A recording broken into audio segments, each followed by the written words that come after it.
Une fois que vous arrivez sur la page, vous passez les questions de base et vous allez avoir un message « Essayez Go gratuitement ». Go, c'est la nouvelle formule d'abonnement de ChatGPT, version un petit peu plus light, on le verra juste après. On va voir que l'abonnement va être gratuit pendant un an en payant en roupies indiennes.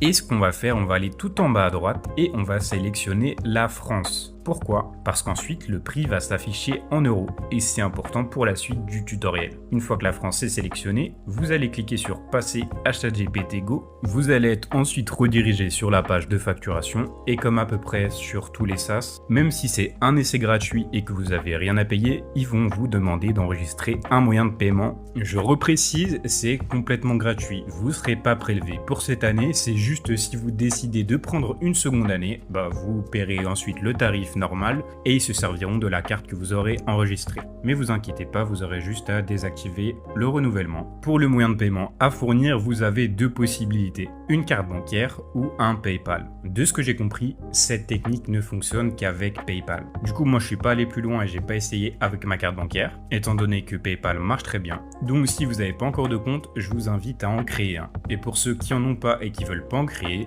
vous pouvez essayer par carte bancaire, mais je ne vous promets rien. N'hésitez pas à partager votre expérience dans les commentaires pour ceux qui feront la carte bancaire. Une fois que vous avez sélectionné PayPal, que vous êtes connecté à votre compte PayPal qui a une carte bancaire d'enregistrer même s'il n'y a pas de paiement qui va être effectué, une fois que tout ça est fait, vous êtes désormais abonné à ChatGPT Go. Si vous n'y croyez pas, allez consulter votre abonnement dans les paramètres et vous verrez bien vos 12 mois d'essai offerts. Maintenant, revenons sur l'abonnement ChatGPT Go versus ChatGPT+.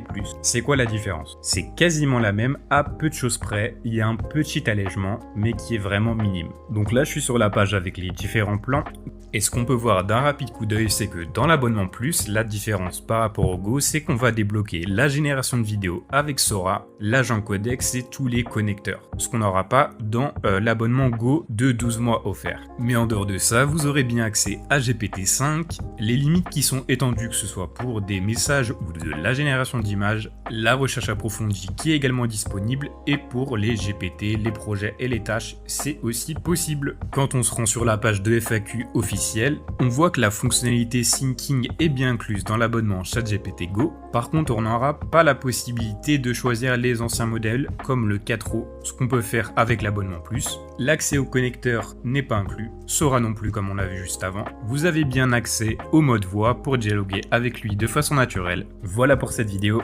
j'espère qu'elle vous aura plu. N'hésitez pas à mettre un commentaire, un like si cette vidéo vous a plu, vous abonner si ce n'est pas déjà fait.